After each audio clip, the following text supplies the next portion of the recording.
This is the final word Women's World Cup Daily, Day 7. What a game it turned out to be between England and Bangladesh, all for Lacuna Sports. Focus on your game. Lacuna has your kit covered. Adam Collins, Cameron Ponsonby with you for this game, and Cameron's going to sum up it all in 30 seconds. Guwahati, go.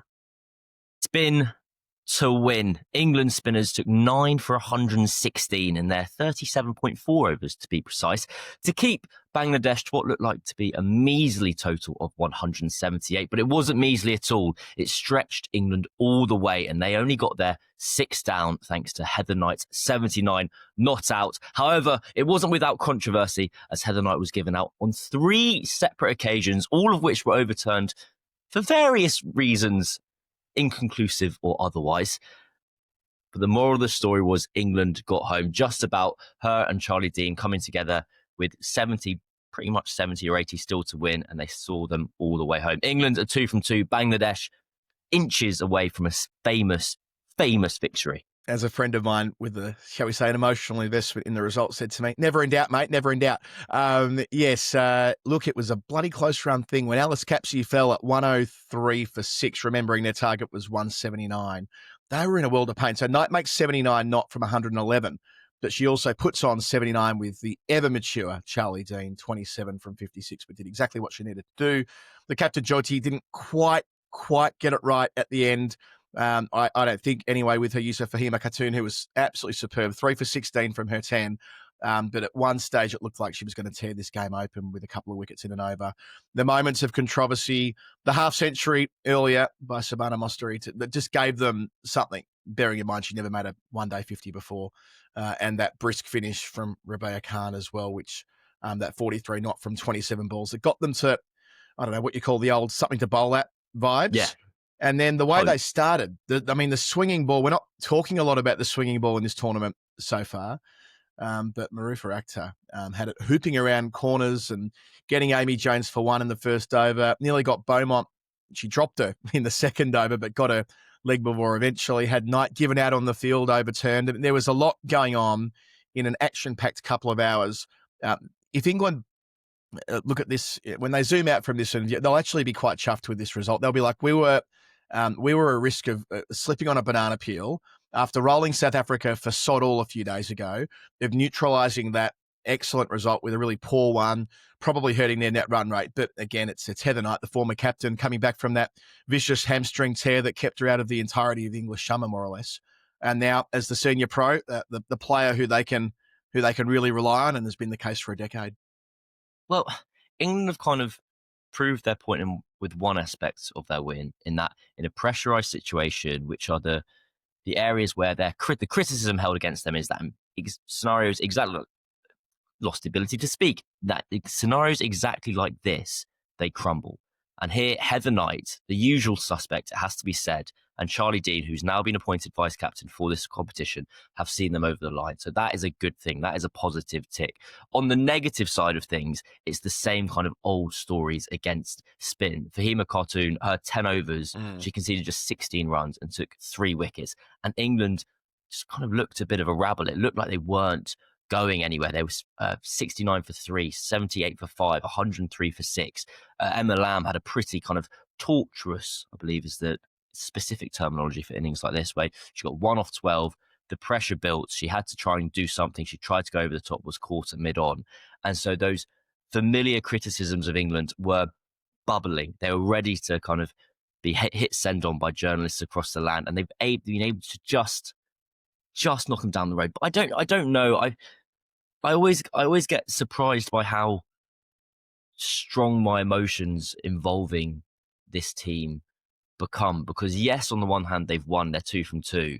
But we had people, I saw Henry Moran from the BBC say this would be the biggest upset in the history of women's cricket if Bangladesh go over the line.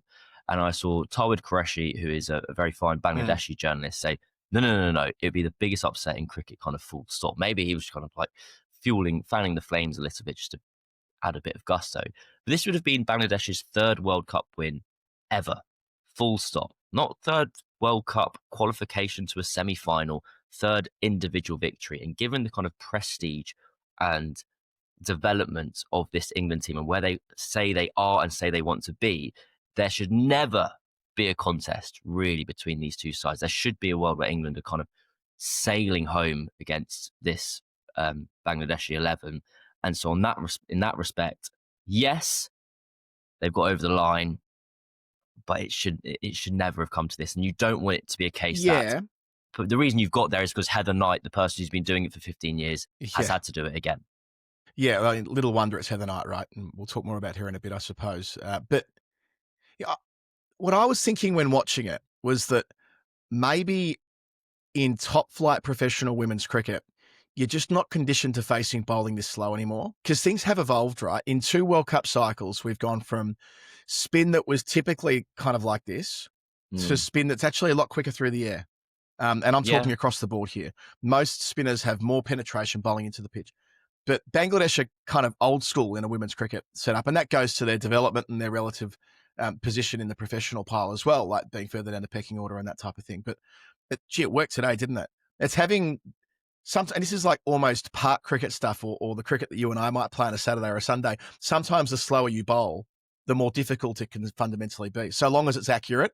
And that was where Fahima Khatun, who's got this lovely at the back of the hand action that a lot of the balls do come out as a top spinner or a wrong un, done at such slow pace, it generates extra bounce as well because it's got more time to move. And maybe it was partly that I pondered at the time.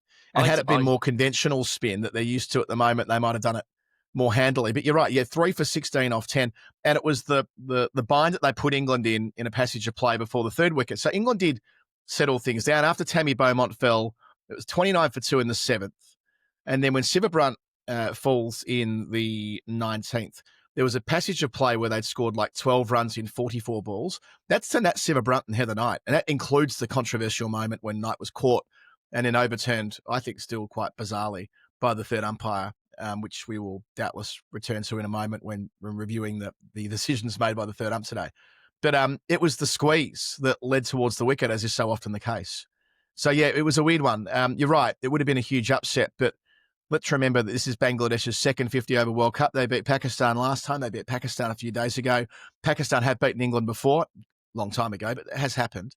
And, yes, the gap has grown between the best and the rest over the last 10 or 15 years since there's been the introduction of professionalism. But these conditions are a leveller, and it was ragging from the outset. And to the credit of Nat Siva Brunt, she realised that early on. And you saw how many fielders she kept inside the circle, right? She was trying to do anything to stop Bangladesh easing the squeeze. She was very happy for them to try and play through the field and trust that her ring fielders wouldn't permit that and her spinners would be too difficult to get away. I've rarely seen Charlie Dean look more dangerous than she did today.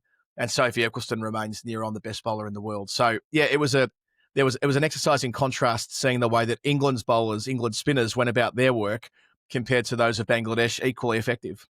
It's funny because I agree in part of you. I think where I think England are really well placed in this World Cup is I think their 11 looks kind of perfectly balanced. The fact Nat Siva Brunt can bowl just opens up so many options for them. It means you only need 1.5 seamers from the evidence so far of the matches happening in India.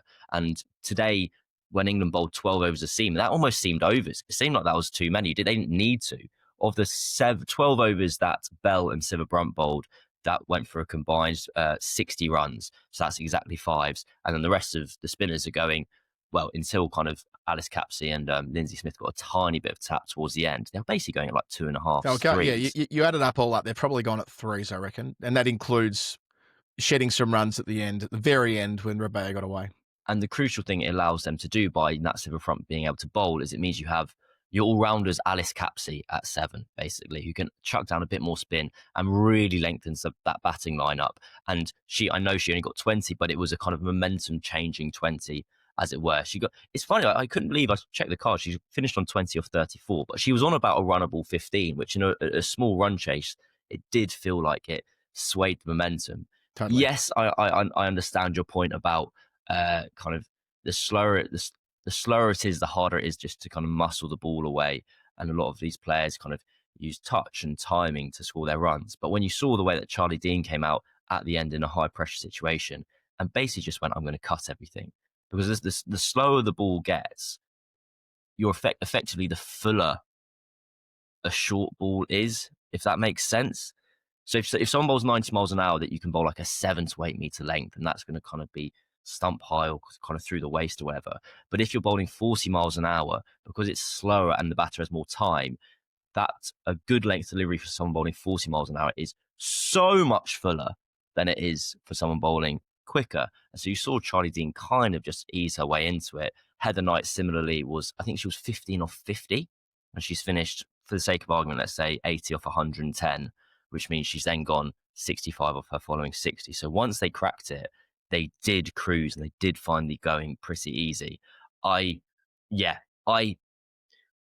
still think England, I think it'll just be relief. It'll be like, okay, we've won. Let's just carry on with our lives and get to the next stage. Because if I'm Bangladesh, not only am I upset, but I'm feeling a little bit aggrieved with this was the great opportunity for Bangladesh that's been not seized. Even when Shanjita Akhtar, that lovely bit of left arm spin that gets through Alice Capsey, who it looked pretty well set. I agree with you that like Capsey came out, she played that forcing shot through cover, didn't she? Which okay, it's all under control because Capsey's in pretty good nick at the moment then. But it took a nice piece of bowling to get rid of her. Shanjita's first one-day wicket, by the way. Like, it's a reminder that Bangladesh deal in players that have been around for 100 years and those who have rocked up in the last 5 minutes. When it comes to their side at the moment, they are sort of somewhat in transition. Two-speed economy, you could say. But, this was their chance, right? The pitches are only going to get slower. They're only going to rag more.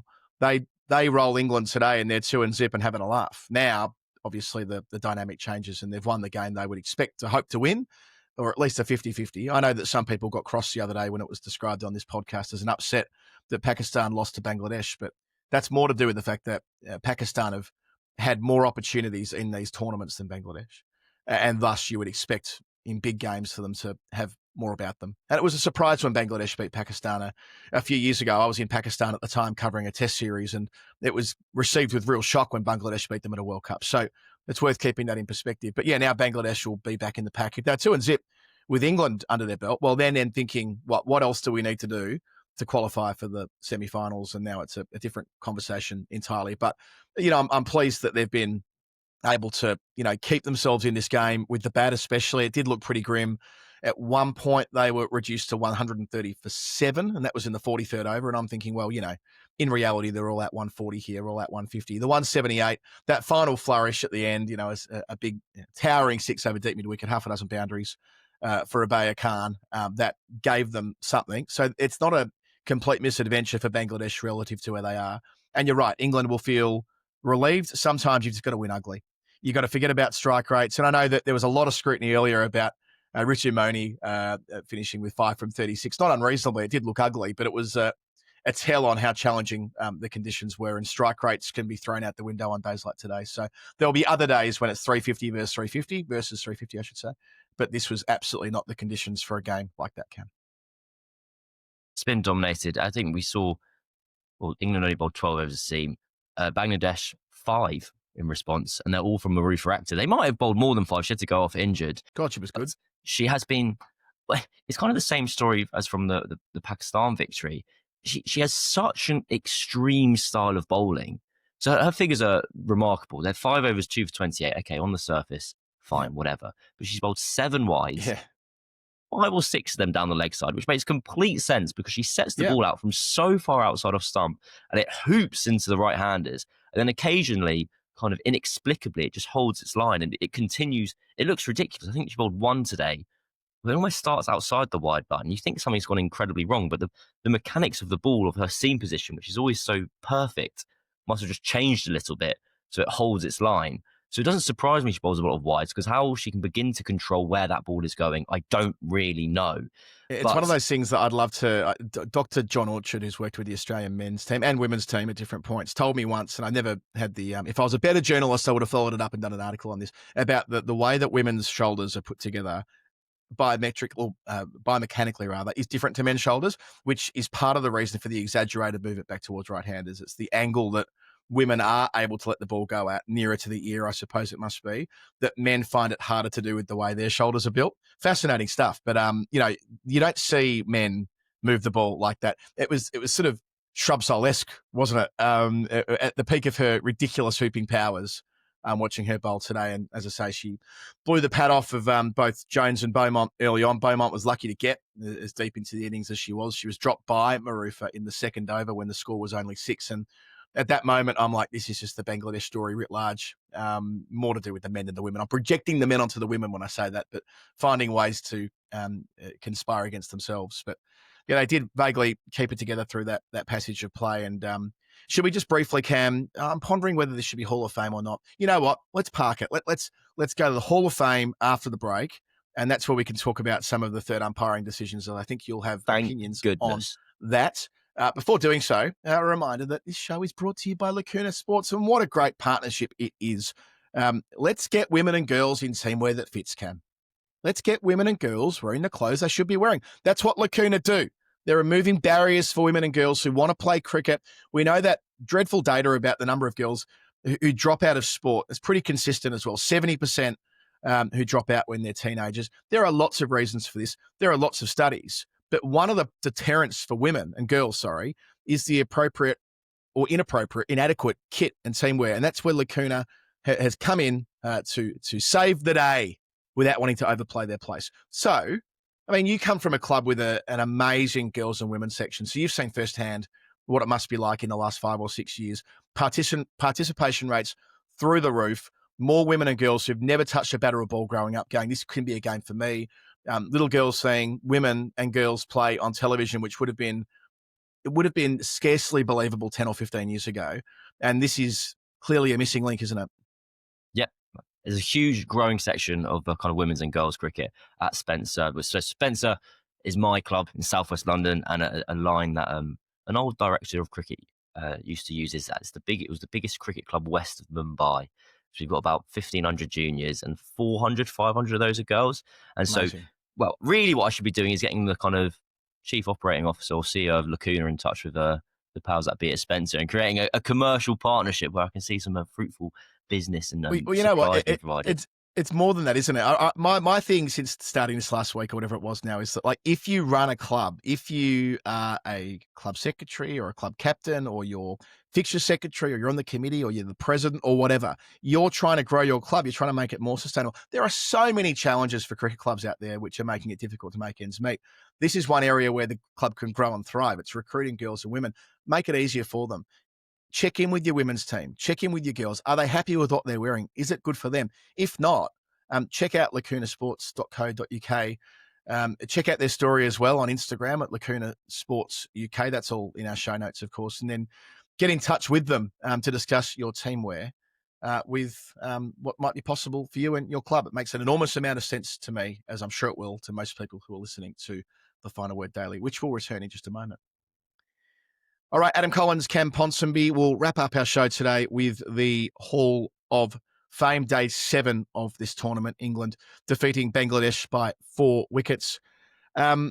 Yes, Cam, for a moment there, I thought our third umpire today was going to become the most important discussion point in the game. It didn't quite work out that way, but do you want to have a little stab at explaining what happened to Heather Knight? I can try my best. So Heather Knight was given out on 3 occasions. The first of which she was given out, as far as we're aware, caught behind on the field. And the ball's kind of squeezed through her pad and her bat and gone through to the wicketkeeper. Now, that was her first delivery that she faced.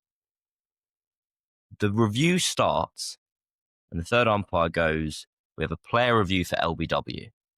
And you go, whoa. No, we don't. We have a player review for caught behind. Yeah. But this process starts with the on-field decision being an LBW. The replays go through, and you see Heather Knight is several thousand feet outside off stump when the ball does clip her pad on the way through.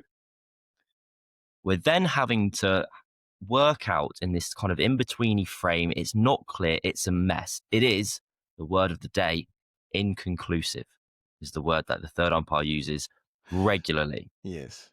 And she says, because there is inconclusive evidence that the ball has hit the bat, and so I'm going to require the on-field umpire to change their decision to not out. Now, I think kind of right decision, wrong process. I think exactly eventually from the angle, all the angles we did get of the dismissal, I do think Heather Knight missed it. She did. I don't think she was out, but I also kind of think she probably should have been given out by the process. But it's okay, it's fine. Well, the other one was more the other one that was the catch that did me really.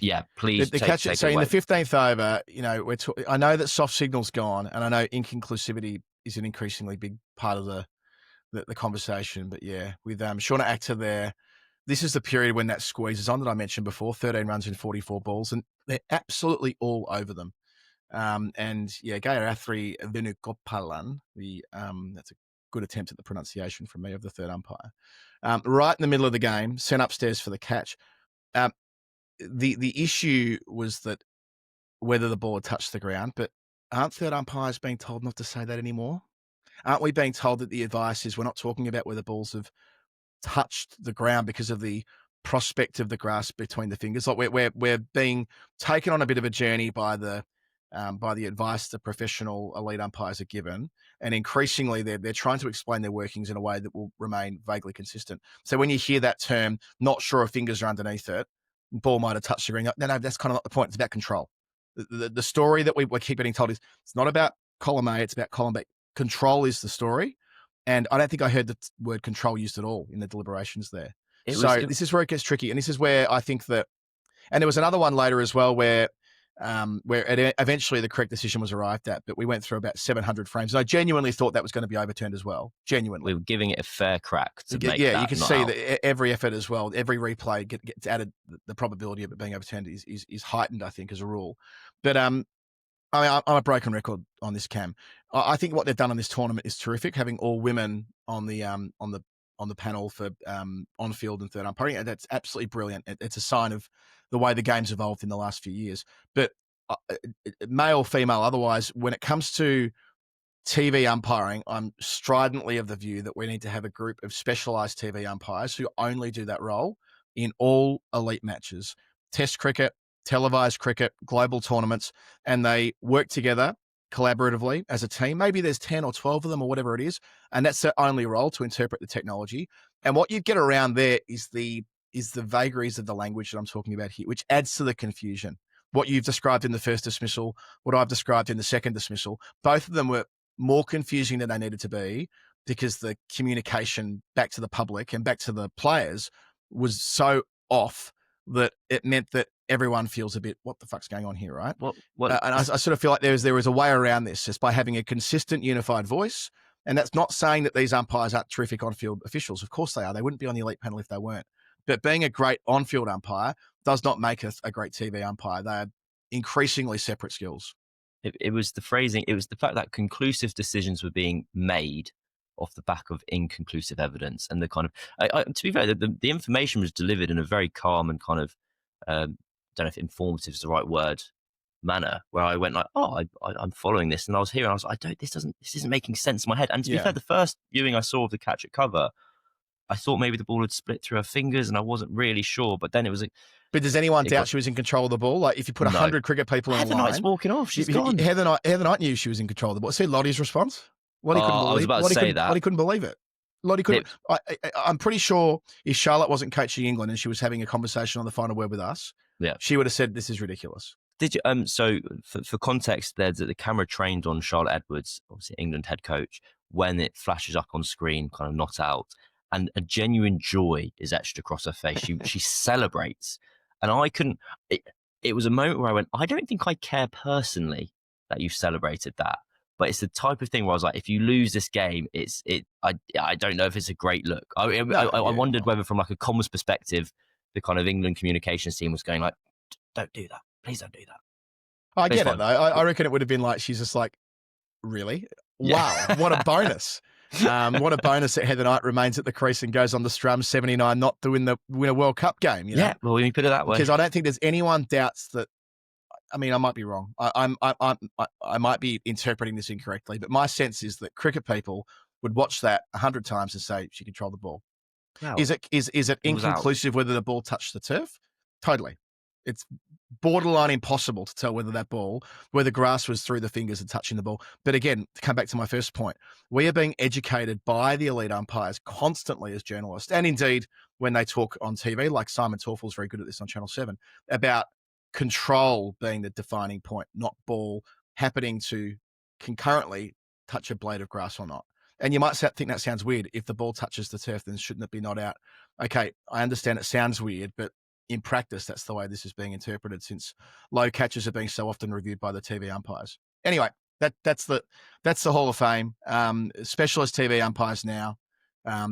Men, women, regardless. Specialist TV umpires now. Cam, I think we've done our duty. That's the end of our show. Before I go, I am duty bound to tell you what's happening tomorrow on day 8 of the tournament, as I pad for time to bring up my schedule, as I want to do in situations like this. Australia are playing Pakistan at Colombo at the Prima Dasa. Love going there. The next time that Bangladesh play will be against New Zealand on Friday. They're staying in Guwahati. The sites of Guwahati, Bangladesh will see them all.